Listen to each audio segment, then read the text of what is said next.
పెద్దపల్లి జిల్లాకు సంబంధించి ఈరోజు ప్రధాన వార్తలు చూసుకున్నట్లయితే రామగుండం పోలీస్ కమిషనర్గా అంబర్ కిషోర్ జా ఈరోజు బాధ్యతలు చేపట్టారు. ఈ సందర్భంగా పోలీసుల గౌరవ వందనం ఆయన స్వీకరించారు. ఈ సందర్భంగా ఏర్పాటు చేసినటువంటి కార్యక్రమంలో ఆయన పాల్గొని మాట్లాడుతూ రామగుండం పోలీస్ కమిషనరేట్ పరిధిలో కూడా చట్ట వ్యతిరేక కార్యకలాపాలకు పాల్పడేటువంటి వారిపైన ఎట్టి పరిస్థితుల్లో కూడా ఉపేక్షించేది లేదంటూ కూడా ఆయన సూచించారు. రామగుండం పోలీస్ కమిషనరేట్ సిపిగా తన వంతుగా బాధ్యతాయుతంగా నడుచుకుంటూ క్రైమ్ రేట్ను తగ్గించే విధంగా పనిచేస్తానంటూ కూడా ఈ సందర్భంగా ఆయన వెల్లడించారు. అంతేకాకుండా ఈ యొక్క సమావేశం అనంతరం కూడా ఇప్పటి వరకు కూడా సిపిగా పనిచేసినటువంటి శ్రీనివాసులకు కూడా వీడ్కోలు సమావేశం కూడా ఘనంగా నిర్వహించారు. ఈ సందర్భంగా సిపిగా పనిచేసినటువంటి శ్రీనివాసులు కూడా వాహనంలో పెద్ద ఎత్తున కూడా పూలమాలలతో పూలు చల్లుకుంటూ కూడా వీడ్కోలు అయితే కార్యక్రమం అయితే చేపట్టారు.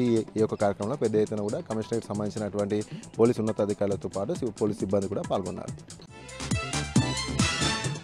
అలాగే మరొక ప్రధాన వార్త చూసుకున్నట్లయితే మంతని బీఆర్ఎస్ పార్టీ కార్యాలయంలో మంతని మాజీ ఎమ్మెల్యే పుట్ట మధుకర్ సావిత్రిబాయి పూలే వర్ధంతి సందర్భంగా ఆమె చిత్రపటానికి పూలమాల వేసి నివాళులర్పించారు. ఈ సందర్భంగా పుట్ట మధుకర్ మాట్లాడుతూ మహిళల చదువు కోసం ఎన్నో విధాలుగా కష్టపడి ఆ మహిళలకు చదువును అందించినటువంటి గొప్ప వనిత సావిత్రిబాయి పూలే అంటూ కూడా కొనియాడారు. అంతేకాకుండా మహనీయుల చరిత్రను చాటి చెప్పడానికి మంతనిలో 23 మంది మహనీయుల యొక్క విగ్రహాలను ఏర్పాటు చేశాము.